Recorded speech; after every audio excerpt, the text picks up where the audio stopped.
Hyperdrive Hockey is brought to you by the Game Over Network. Make sure to follow us on YouTube at Game Over Network and catch Hyperdrive Hockey in audio format on Apple Podcasts, Spotify, or any other good streaming platform.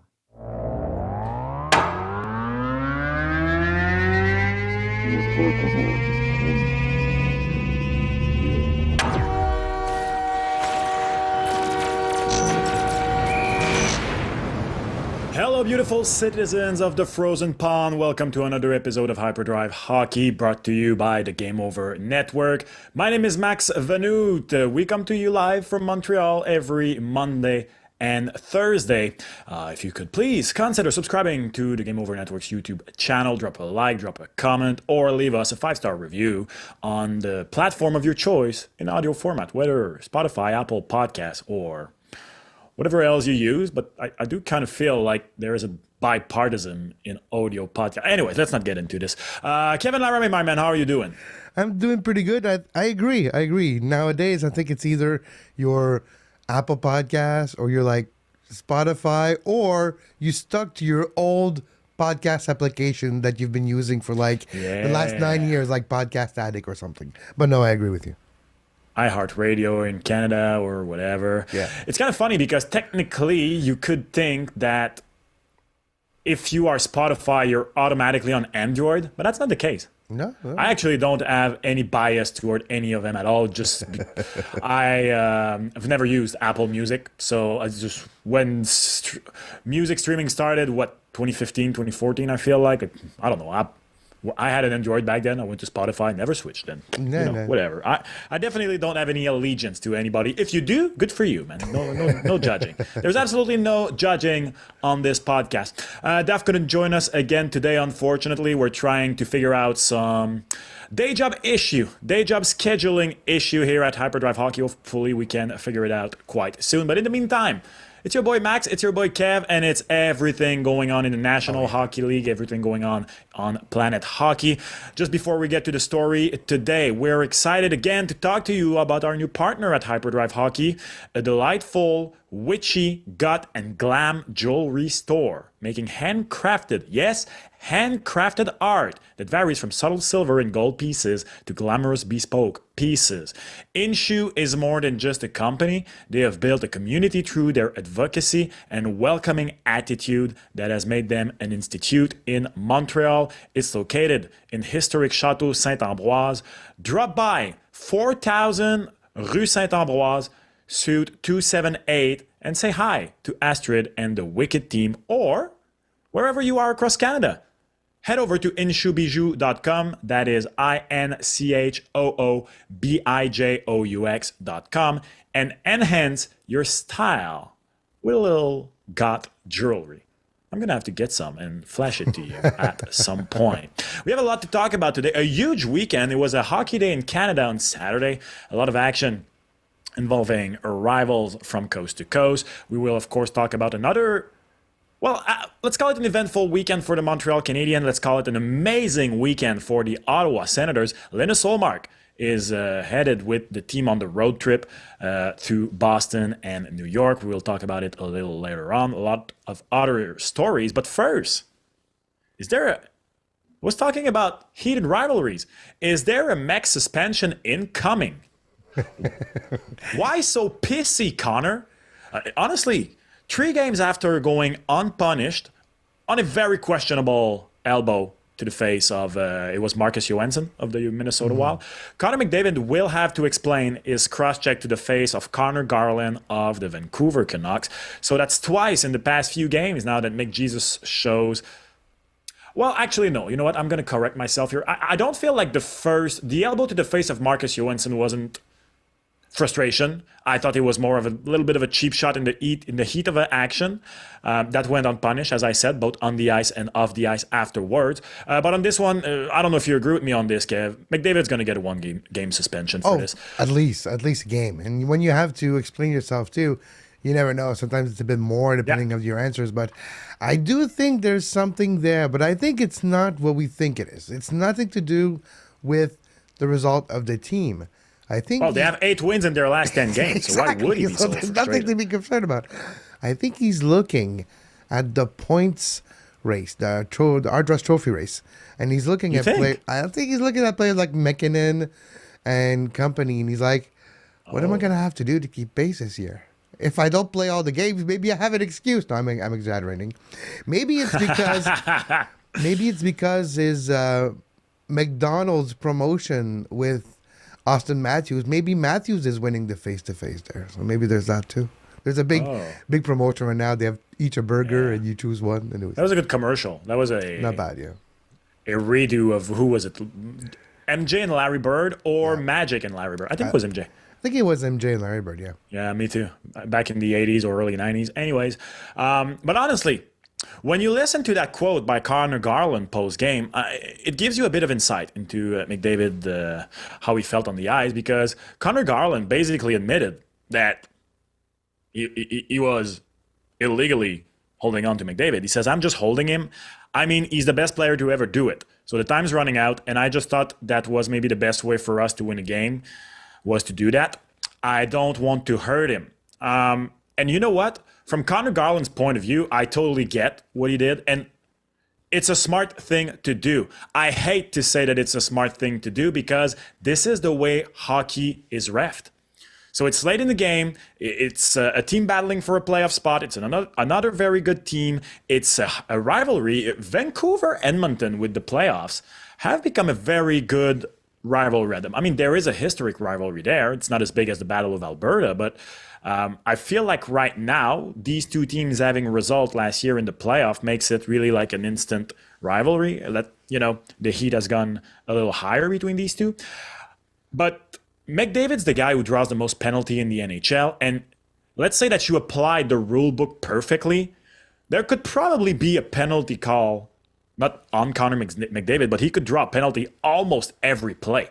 That's like holding on to him, hooking him is pretty much the only way to slow him down. And I can understand in the heat of the moment that it can derail him a bit in his emotion. If he had not gone as far as the cross-check to the face in the end, because when I first saw the clip, I wasn't watching the game live. At first, it's a long scuffle between him and Conor Garland. It took quite some time, and I'm like, where's the cross? What? Oh, and then in the end, he goes to the cross-check in the face. Before that, it's a good battle, and good on McDavid for standing up to himself, for himself, because he has gone deep in the playoffs now. He can do whatever he wants on an ice. And if he himself takes it in his hands, in his own hands, to let it known that he will not be intimidated, I think that this is a good thing. Obviously, he went too far. He will pay for it. Probably not. That's why I said only one game. I mean, it's Connor McDavid. They're not going to give him 4 games. He has no history either. So it's like they're going to give him a game. Maybe 2. I'm going to be surprised if they gave him 2. But it's good that he stands up for himself, I think. I don't know what you think about it, Kev, but at some point you have to stand up for yourself. Yeah, I agree. And we also don't know all the abuse that Connor McDavid is taking game in, game out. The amount of trash talk that he's probably the recipient of. The amount of time that players are physical with him, but also verbal with him at the same time, telling him whatever they can to get him out of his game. And I think it might be one of those situations too. We're in an isolated incident like this, when you just see the crowd, the scuffle and the cross check. I want to see the 20 minutes of play before that, where did Garland hit McDavid, say something, and slowly, That's a good point. slowly raise the blood level and the blood temperature of Conor McDavid for him to finally lose it and cross check him in the face. There's also that. It's an accumulation sometimes. We've seen many scuffles in hockey where it doesn't look like it's that bad, but if you look at the entire game or the history between those two players, it just adds up, comes to a boiling point, and then they hit each other. Let me ask you a question, though. I'm thinking out loud here. You were talking and got the, I started thinking about it because I said good for him, good on him for standing up for himself, but it's sad, though, because he's the best player in the world. It comes with the territory. Hopefully, and I mean, come on, Connor McDavid's been in the league since 2015, so we know he's no dirty player. We know who he is. We know what his character is, but he can't, it's kind of the double edge of a knife, because in a way, I do think he should stand up for himself, but that taking that step forward, going too far, he really needs to keep it in check because, like I said, that's twice in 4 games now. If teams see that they can get in his head and get him out of his game, I mean, come playoff time, just send a fourth liner on him, not for injury, just doing something, like holding him like Conor Garland did. That is not dangerous, that is not overly illegal, and get in his head and try and get him on the bench. And that could be really dangerous for the Edmonton Oilers. I mean, again, we're talking about a guy who was the playoffs MVP last year in a losing effort. We're talking about a 3-time league MVP in the regular season. We're talking by far about the best player of his generation. So I do think he will be fine. But if I am an Edmonton Oilers fan, I do like the grittiness of him in this, but I do hope he keeps it in check. Like I said, it comes with the territory, unfortunately. Yeah, no, I agree. And I think it's something that he needs to, well, it's not like it happened a lot in his career either, but it's one of the little moments in your career that like, okay, I got to learn from this. And what I learned is I got to focus on my game. No matter what happens, I cannot reciprocate that way. So at the moment we are recording this podcast, we do not have the verdict on Connor McDavid. If it comes out during the time we are recording, we will let you know. But the best player in the world, well, I mean, some people could argue that this year he is not technically the best player. He's the best player in the world. Don't come at me in the comments. Will probably get suspended. Okay, now we have so much to talk about, not only across Canada, across the league. Let's go on our coast takes.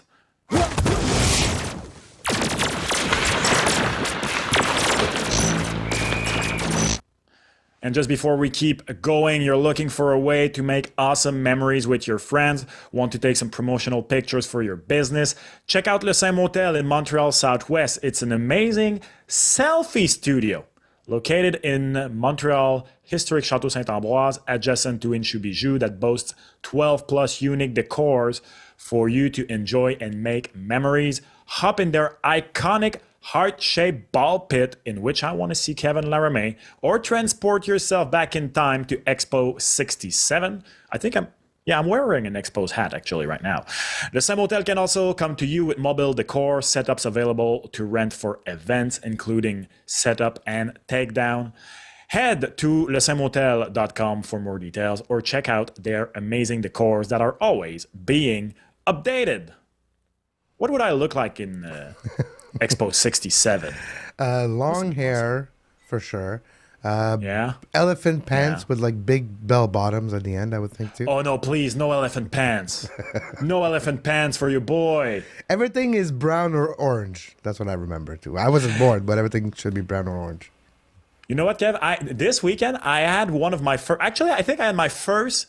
From a fashion standpoint... Let me take that back. From a fashion standpoint, I had my first old man Max moment regarding teenagers. Because I was skiing at Mount Harford, and I've skied all my life. I've had weird styles on the slopes as a teenager. I've had weird style as a teenager anyways. But I was looking, there's this kid ahead of me in the line. And so right now, clearly baggy pants are doing a comeback, which is kind of cool. So this kid is sporting the baggy pants, like baggy ski pants, but he has this tiny, super fitted, above the waist, and super tight and skinny, technical North Face or Arc'teryx, type of jacket. You see the point? Like those super tech jacket that are really, that's what I wear too. They're very, very good and comfortable and last long. But let me tell you a thing. The clash of the tiny jacket and technical and like Arc'teryx type jacket with Limp Bizkit baggy pants.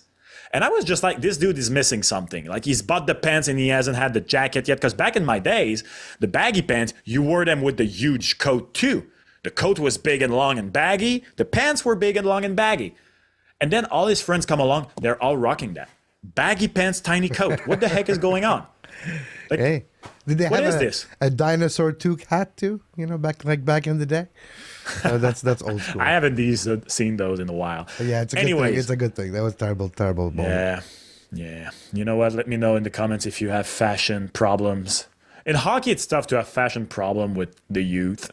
Right now, I know a lot of them are doing the Willie Nylander thing, painting the bottom of their stick. I actually kind of dig this. With the black, cool. Yeah. Yeah, That's true. especially when the stick is black and they paint the bottom white, so it kind of, at least on TV, makes the bottom of the stick a bit invisible on the ice. So it's kind of, maybe it's a little psychology here. Yeah. But anyways, you never know. You never know. I've never been too big on those psychology thing. Give me a good old yellow pads on Marc-Andre Fleury any time of the week. I read about that multiple times, and there's statistically speaking, it never was true. Like, it's just like, it's just people just saying, I know. Oh yeah, if you got white, they won't know. They'll blend it with the ice, and if it's yellow, like, it's not really true. Statistically speaking, there's no differences. To me, like what put that narrative to bed for good was when the guy who started it all, Marc-Andre Fleury, remember in 08 or 09, he went from those flashy yellow pads to all white pads or almost all white pads on the recommendation of a optometrist or ophthalmologist, I don't really remember. And years later, a decade later, he goes full on golden pads in Vegas, wins the Vizina, his only Vizina in his career. So you never know. Okay, let's go to Vancouver. JT Miller, apparently almost traded this weekend. Well, he gave it all for the Canucks on Saturday night. So what I'm talking about when I'm saying he was almost traded, you may have caught this. Elliot Freeman reported on Saturday that number 9 could be held out of the game completely until a deal was done with the Rangers. Apparently that deal fell through. This is the second time we hear the name of JT Miller and the New York Rangers. Of course, JT Miller started his career in Manhattan at Madison Square Garden with the Rangers. Apparently a few weeks back there was an offer straight up 1-for-1 Mika Zibanejad for JT Miller. Don't know what that deal would have been. But JT Miller had a game on Saturday. Let's be real. He's the one who was matched up mostly against McDavid, Draisaitl. And there was grit, tenacity, and character in that performance for me for JT Miller, because a few days earlier, his head coach saying, it feels like every time he's on the ice, something bad happens. JT Miller apparently has not asked to be traded by the Vancouver Canucks. After the game, he had this to say. He said, I'm not getting into this. I'm planning on being a Canuck today, tomorrow. Whatever happens, happens. I'm focused on the next game. And I think this is the thing to do for JT Miller, Kev. I think this is the right attitude. And you know what? I actually really like what Jake DeBrusk had to say. Jake DeBrusk said, I've been here for 45 games. I signed here. Of course, he was in Boston for a reason. I signed here to either play with Milsey or Elias. My main thing was to play with those two guys. So I don't want a trade to happen. I don't want them to leave. And I don't know, maybe it's me being too naive. I am wondering if there is a way to salvage this situation for Vancouver. I really do wonder if a good stretch or something can get these guys back together. At this point, I'm not really counting on it. But good on JT Miller for having a good game on Saturday against the Oilers. Should you lock both of JT Miller and Elias Peterson in a room and say, oh my God, both of you are not getting out until you fix this? That's the question. God. Maybe they'll be fighting or something, and at the end of the day, hopefully not. After you fight for a while, you both calm down. You'll be like, okay, let's find a way out. Let's find a situation. Or unless maybe it's Peter Griffin and the chicken, and they just start fighting for eternity. You never know. But who's the chicken? Who's the Peter Griffin between Miller and Elias Peterson? That's the other question. Well, no, I do. I think it probably, in JT Miller's mind, maybe it was his last game as a Canucks, and he gave it all. That is a good point. And he came out and be like, you know what? I will leave a lasting impression with this last game. Point. Yeah. A very, very... I don't think turns out that it will be his last game. We never know, but that is a very good point on your part, Kev. You know who I think is looking better and better through all this? Quinn Hughes. Quinn Hughes really is looking like a man with teenagers right now. Here's what he had to say about the situation regarding the possible trade situation after the game. He was asked if he was aware that maybe JT Miller was going to be scratched, holding him out until maybe he gets traded. And here's Quinn Hughes' answer. He said, of course I'm aware. I think that's part of my job to be aware of things like that and just have a good feeling for what's going on. But through everything, I thought everyone played amazing, and especially Millsy. The way he played against that line, especially in the third, he's really competitive. He's a gamer, so it was nice to see. That is captain. Oh, yeah. Excuse my French. That is captain shit if there is captain shit. Like, that is a leader of man. This is leadership 101. This is captain with the hand on the wheel. In a town like Vancouver, who's just as, the Canucks are just as big in Vancouver as the Habs and the Leafs are in Toronto and Montreal. They're huge. The media pressure is huge. The fans have expectations. You've heard countless times ex-Canucks players talking about how intense it is in Vancouver. Of course, just like in other big hockey town, this is positive when things go well. This can turn as something a bit more difficult to deal with when things don't go your way. But this is big, really beautiful leadership from Quinn Hughes. I really like that he's not shying away from talking about it, because we know hockey player. It would have been so easy for Quinn Hughes to say, this is noise. Cutting off I don't care. We're cutting off the noise. Nah, man. My dude came in here, and he's not taking us for a dumpsy. He's going all in. I like that he says that it's part of his job, because you know what? I completely agree with him. It is. The captain is the direct link between the management and the players. You are there's a reason we call you captain. You are the man to lead the team on the ice. You're like the right-hand man of the head coach in a way. And I really think that by his play, but also the way he is acting off the ice, Quinn Hughes really is coming out of all of this clearly like the man who was the right choice for the captaincy in Vancouver. And to me, even at his young age, I think it's his second season as a captain. I think it's his second full season, yeah. I believe so. He's coming out really beautifully and gracefully out of this. And, the man is, to me, the chances he's not a future Hall of Famer are really slim. And I think the Canucks are going to be fine when I'm listening to Quinn Hughes, because they have that guy out there in the locker room. I just want to quickly go back on what you said. The link between the management and the players and the head coach. I would add also the fan. In a day where we don't necessarily have as much comments from the locker room as we used to. We don't have as much comments from other players that are not doing press conferences or everything. We hear a little bit less from the players, even though there's more noise, but there's less true comments. And that comment is reassuring. And it is also fun to hear that he's not thinking that we're all so dumb. And the cassette would have been easy to play. Oh, I focus on what's on the room. I'm focusing on what happens on the ice, and it would have been really esie, but no, he's actually. This is good for you, the media, not for us, the players. Yeah, and it's all your fault, the media, anyway, right? No, it's but who we're not hearing about during this period for the Vancouver Canucks is Rick Tocchet. His contract is ending at the end of the season. Does he want to come back? Does the team want him to come back? They're not playing like a Rick Tocchet style type of team, and the message was really good last year. This year feels like maybe it's cut and lost in translation. We'll see if anything happens there, because from what I'm hearing, it's not as smooth between Tocchet himself and the team. Interesting. Very interesting. The Vancouver Canucks, of course, still fighting to stay in the playoff race at this point in the season. We, of course, will keep checking on it.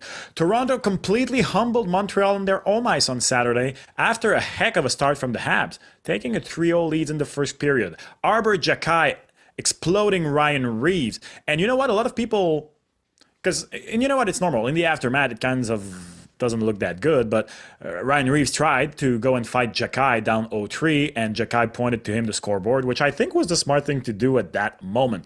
I do not think that Xhekaj woke up the Leafs. I don't think that him shying away from Ryan Reeves had anything to do with that. I think the Toronto Maple Leafs have Willie Nylander and Austin Matthews and company, and when they turned it on, they turned it on. I got to be honest with you, Kev. At 3-0, after the first period, I was like this. No. Proof in hand, I had 2 tickets on that game, and I cashed them both out at 3-0. I was like, I'm cool. I'm running away with it. It was the right decision, trust me. But all jokes aside, I feel like we have been served with a lot of those type of games between Montreal and Toronto these past few years where, like, it goes back and forth. A team scores 2 to 3 goals, the other and again and back and forth, and it never really ends. What I did not expected was 7 unanswered goals. I really thought when Toronto scored 1 and 2, I was like, oh yeah, here we go. Like, they're going to do 3-2, it's going to go 5-2, it's going to get back 5-4, and maybe this game ends in overtime, and it did not. Let's be real, Samuel Montembeault did not have a good game for the Montreal Canadiens on Saturday, but for the past 3 games, at the very least, Dallas, Toronto, and New York Rangers on Sunday night, one of the reasons of the Habs' success has been how solid they are on defense, how tight they've been on defense. I feel like they've lost this a bit in the past 3 games. I feel like, and they are 3 very good teams. They are 3 gifted offensive teams, but I feel like all those 3 teams, even New York on Sunday night in the loss, they were pretty much doing whatever they wanted in the Habs zone. Defensive zone, so in their own offensive zone. But yeah, I did feel like there was a bit of arrogance from the Habs on Saturday, Kev. Taking that 3-0 lead, like, you could see on social media, you could feel it in the players that they were like, we have arrived. They have not arrived. They are far from arrived. They're on a beautiful way. They're on their way up. They're a good team, but they have not arrived. And the Leafs showed them that on Saturday night, I think. Yeah, I agree. And maybe that's the response we've seen against the Rangers on Sunday with how they played. And also Dobesh brings maybe a little something different from his teammates, a little bit more confidence. But no, that game against the Leafs, and I think it's also the Leafs showing that they are still the best team in the Atlantic, and they're still, in their mind, they are Montreal's big brother, right? So you're like, okay, you might think you're good, but here's a little whooping to make sure that you know your place and know your role. But the Montreal team did not shut their mouth. They did re-answer really well the next day. And I do believe that Patrick Laine will continue to be very important. It was his 8th time in his career that he had an OT winning goal. And he's got a lot of winning goals this year for Montreal, if it's not on a power play, in overtime.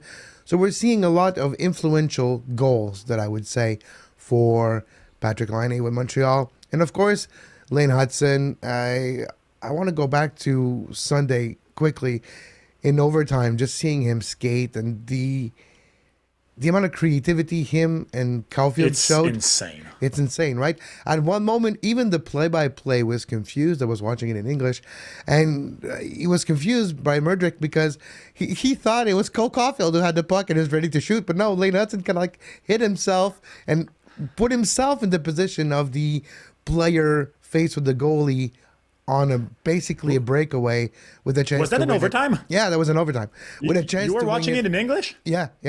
And that's funny, because the same thing happened to Pierre Hood. He's like, Caulfield. Oh no, it's not Caulfield. He said Caulfield twice, and I was like, that's a lefty. That's Hudson. And then he realizes his mistake. So wow. So you're telling me both play-by-play guys that work on. Wow, that's hilarious. And I think it's just how they both skated on the ice, and they kind of like did a magic trick where you hide it. You shifted so quickly that you don't even know whose player's coming out. But that just tells me the creativity he's showing, and it bodes well for the next few weeks.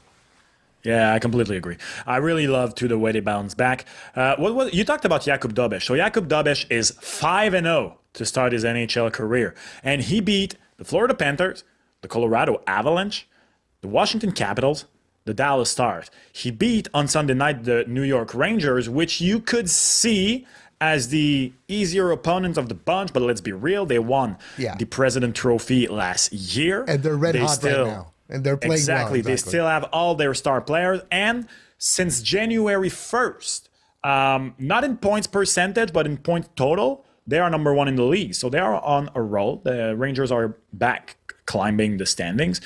It was, to me, Sunday night for Jakub Dobeš was his first, not bad game, but tougher game. But what did he do? Those 2 key saves in overtime to keep the game alive, and then the Habs score a few seconds later. And that, to me, is the mark of a great goaltender. A great goaltender is like a cornerback in football. He has to have a short memory. And my man Jakub Dobeš headed into overtime, went full brick wall mode, despite a tougher outing for him. gave the win. And I loved his reaction after the game. They're talking about his performance, and the kid is there. Yeah, no, it's the guys. Tonight it's the guys. It wasn't my best game, and they kept fighting. It wasn't pretty. It's all about the guys. He took all of the credit, even for those saving OT, and gave it all back to the players. So really good on Jakob Debesch. Montreal's tough sequence will keep on going this week. They are playing the Lightning on Tuesday, and then they are playing the Red Wings on Thursday, the Devils on Saturday, the Jets on Tuesday. And the Red really Wings is a crazy calendar. The Red Wings are playing well too. It's like all the teams in the hunt for the Eastern Conference wildcard are actually winning. It's a direct rival. Now. Yeah, it's a direct rival. Ottawa, Montreal, we'll talk about Ottawa in a second, but Detroit, Ottawa, Montreal, Columbus, all those teams are winning right now, and they're all battling for the same spots. It's insane. Good old 4-point games incoming for the Montreal Canadiens. We need to talk about Dustin Wolf, my man. We need to talk about Dustin Wolf, who almost single-handedly beat the Jets this Saturday. Okay, it was Eric Comrie. It wasn't Connor Hellebuck on the other side, which does, in a way, takes a bit, and I really insist on a bit, away from the exploit of Dustin Wolf. Doesn't change a thing that he made those saves. An absolute beauty of a game. So the Winnipeg Jets lead the league in goals and home wins. They had just 2 regulation losses in their last 12 games. A season-high 38 saves for Dustin Wolf. That was his 6th start in the team's last 7 games. They have introduced Dustin Wolf this season really well in Calgary. At the start of the season, they were giving more of the tougher start to Dan Vladar.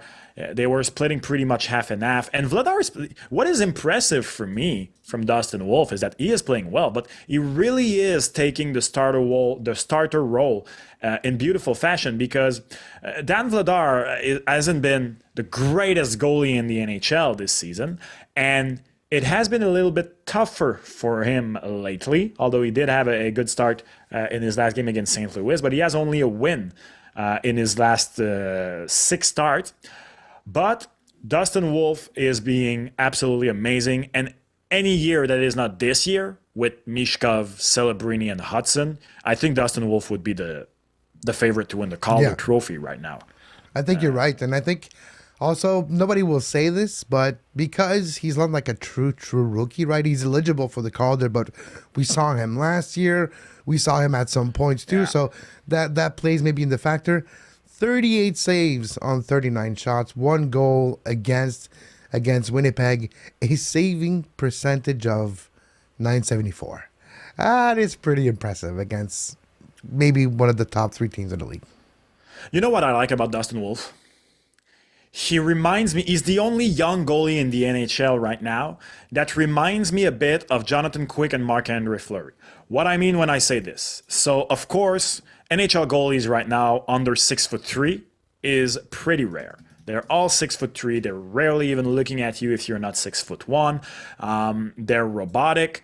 They are, technically incredible. There has never been more technically sound goaltending in the NHL than right now, despite the fact that the save percentage is going down right now. That is for another discussion. But what we're seeing right now is the babies of Carey Price and then Andrei Vasilevsky.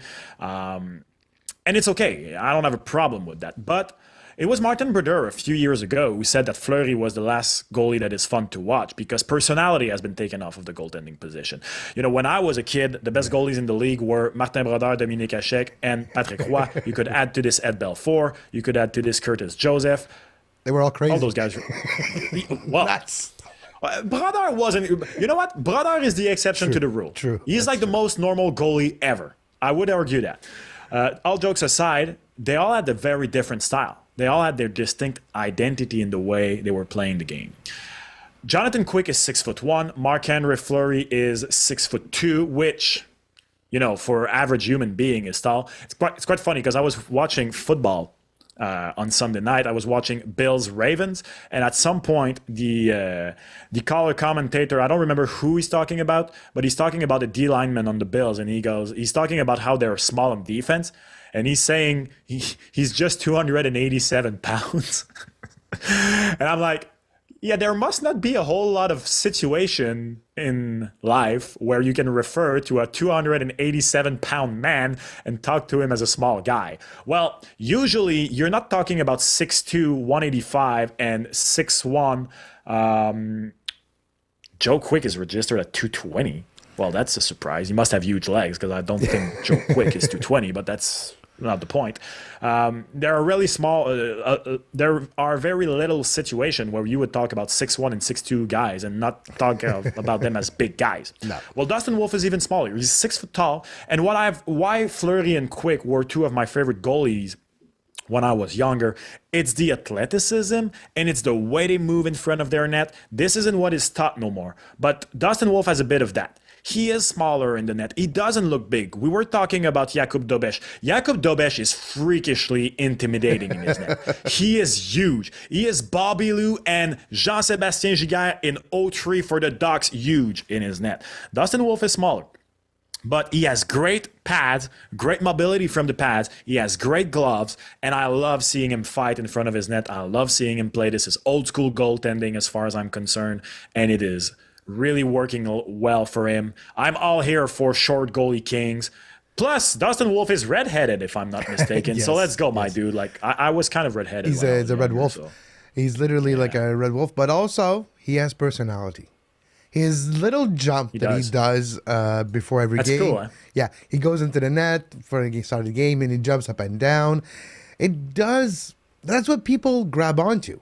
Little things like this. Remember, Patrick Roy used to jump over lines and skip lines, and people were like, anything that will make you stand out as a goaltender will draw attention from fans and create new fans. His jump, the way he looks, his name, for crying out loud, Dustin Wolf. What an amazing cool last name. I would love to have Wolf as I love my last name. I'm not saying I hate it, but Wolf, imagine. And the iconography, you look at his helmet, he's leaning into it, there's a wolf there. All these things create a great personality, a great, I hate to use that word, but a great brand. And Dustin Wolf has a great brand. But you know what? I just flashed that he's wearing number 32 and he's from California. He's probably a Jonathan Quick fan. Like 32 is Jonathan Quick's number. So I remember Quick's sent him a signed stick a few months back or something. So like if you're a Flames fan, if you've heard him talk about it before, don't hesitate to let us know in the comment. But I'm just guessing here. Wearing number 32, small goaltender from California. Oh, for sure. Like I'm connecting the dots here. It's really no Sherlock Holmes thing from me, but probably a Jonathan Quick fan. Let's talk about the Ottawa Senators. What a weekend for the Ottawa Senators. Now they're hitting the road for 2 games, and Linus Ullmark is riding along. They're going to play the Bruins. They're going to play the New York Rangers. And it might be just in time as the merry magic of Levi Merilainen may be fading, because he did win his game on Friday night, Merilainen, but he had a tougher outing. And then Anton Forsberg came in against the Devils, and with Linus Ullmark coming, we could have been on the verge of a goalie controversy in Ottawa. Because with the play of Merilainen, who has been stellar during Ullmark's absence, and let's be real, Anton Forsberg has 5 wins in 18 starts this year. So we could have been questioning whether or not they were going to keep Merilainen, and I don't know, maybe put Forsberg on waivers. I do think there is a strong danger of him being claimed, but that good outing might push things a little bit back for the Senators. Anyway, Ullmark, it hasn't been confirmed that he will play anyways, but when we were talking last week, Kev, in our first episode back from the holidays, I was saying that for me, the Ottawa Senators, there is one simple key. No matter how long Ullmark is out, just hold on. And right now, they're not just holding on. That weekend is absolutely amazing. They are the first team in the wild card race right now. And if Ullmark gets back this week, I'm very confident in the Ottawa Senators to make the postseason. If Ullmark is just 90% of what he was just before he got injured when he was on the roll, this team is going to be really impressive. Ottawa has a tricky week ahead. They're facing the Rangers, the Boston Bruins, the Maple Leaf, and then a little bonus Utah Hockey Club, which is not as good as I would hope, but it's okay. Yeah. But the last 6 games, 5-0-1, unbeaten in regulation for Ottawa. And before that, they were a little bit of a skid before that, going won 5-1 in the 7 game Yeah. prior. So they're putting it together. They're finding a way. Brady Tkachuk is Brady Tkachuk. He's doing well. I have to say, I love the contribution of the new players that are being called up from Belleville. From the Sabrango, who played a couple games and was maybe physical. He did a great fight because that's what he does too. Ostapchuk. And I have to say shout out to Eddie Sabrango, who's Donovan Sabrango's father, legend of the Montreal Impact back in my day. But Ostapchuk did great too. A very niche Montreal reference. Yes, very niche. But shout out to Eddie Sabrango. I do have to say, Ottawa has some fun characters into the team. Thomas Chabot's comeback really helped them beat the Boston Bruins. That was a sick game in shootout. It was back and forth. You thought that Ottawa had Boston on the ropes and Boston was not playing well. Boston comes back, takes the lead just to see Ottawa winning in overtime. Well, in the shootout. So that was a fun back and forth game.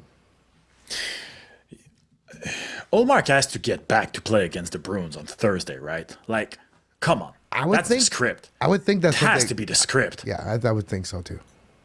Come on, man.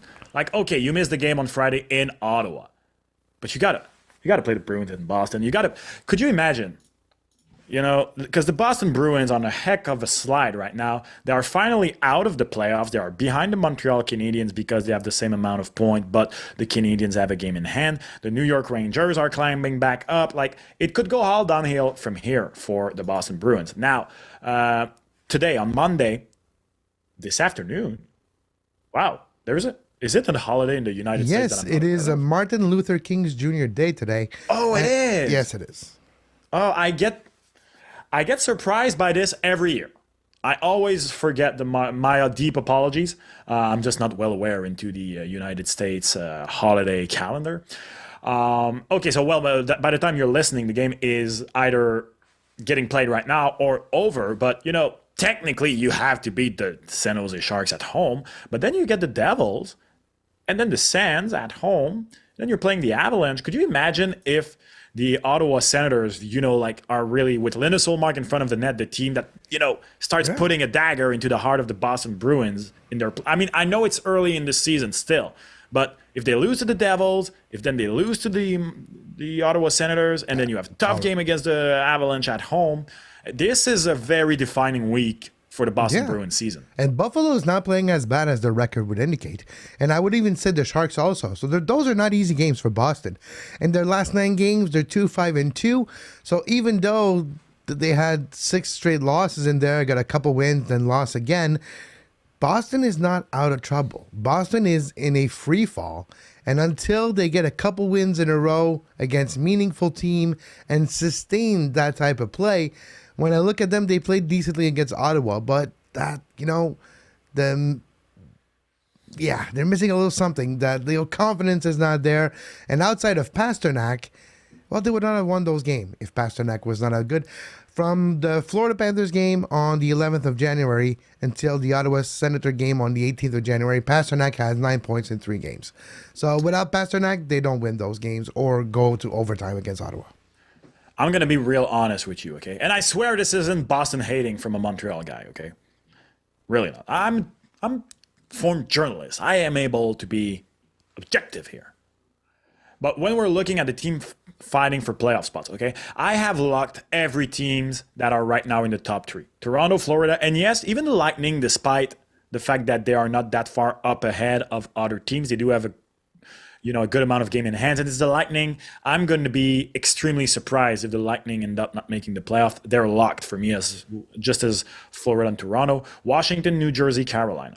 So when you look at the teams fighting for a playoff spot, I mean, I could be wrong, but to me, Buffalo and New York Islanders are the first 2 teams that I consider out. So out of all the rest of the teams, there are at least 4 teams that I believe will make the playoffs before the Boston Bruins. Ottawa, Columbus, Montreal, and yes, the New York Rangers. Yes, there is recency bias for the Rangers, but I do think that having their struggles earlier in the season, and being this good as we know they are, I think that they're back. I think that they're going to fight, and I think they can make the playoffs. And yes, I believe in them more than the Boston Bruins right now, who, other than a few games after the change of coach, have just not been it this year. No. They've not been it. I totally agree. And I would even say that the wild card race is totally wild this year. It is crazy. Oh, it's beautiful. It is insane. It's one day you're close by 2 points, and there's another win. You're out by 1 point. You're in by 2 points. Ottawa, Columbus, Montreal, Rangers. We'll see about Boston if they can stay there. It's a Royal Rumble. Who's going to be there at the end? That's the question. You know what? Like, I was going to say the happiest man on earth right now for this is Gary Bettman, of course, because it keeps, a lot of markets engaged. But then, can you imagine the worst scenario for Gary Bettman, okay? Ottawa and Columbus are the teams that are in. Boston, Montreal, New York are out. Yeah. And on the other side, Vancouver and Calgary in. Yeah, that would be crazy. Or like even 3 Canadian teams, and I say this with all due respect, but let's be real. Columbus, Ohio is not a big market. That's all I mean. It's a great story this year if they would make it through. Exactly. But it's not the great market. I also see a world where all 7 Canadian teams make the playoff. There's a multiverse out there that the 7 Canadian teams are actually in the playoff in It's really not that crazy. I would have called you crazy if you had said this on December 2nd. Right now, it absolutely isn't that crazy. Here is, you know what? I'm going to surprise myself here, but I actually believe more in the 3 Eastern teams than the 4 Western teams, and here's why. Edmonton, Winnipeg, and Toronto, of course, locked them in. Like, that's done. And when I'm looking at Montreal and Ottawa, it's because there are really 2 spots available right now in the East. So that opens things up. And Montreal and Ottawa are in the thick of it. Actually, Ottawa is leading it. And Montreal really isn't that far behind. But the thing in the West, Kev, is when I'm looking at this, I don't like... Colorado is not going to get out. They're currently the first wildcard team.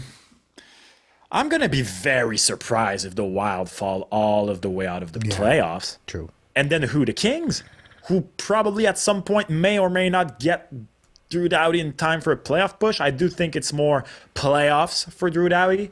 But even the Kings, I guess the Kings could be the team.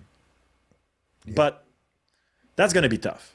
That's going to be really, really tough. Yeah, I think there is place for only one of Vancouver and Calgary. Unfortunately, I do want to see them both in the playoff. You're right, and depends who gets their who continues to play well. Maybe who has the best goaltending. Maybe that goes. Who back sells to at the deadline? You never know. Remember 2 years ago when Nashville were in the playoff spot and said we're selling. Yeah, so you never know. You never know. You're right. All right, thank you so much, people, for listening today. Let us know what you thought in the comments about anything that you've heard on today's episode. We are Hyperdrive Hockey on the Game Over Network. By the way, you're looking to support us in any way that you can, head over to thegameovernetwork.com and get yourself a piece of the very first apparel line that has dropped. There are many t-shirts, many designs that are available. So head over to thegameovernetwork.com, or if you can spare a few bucks, well, head over to our Patreon.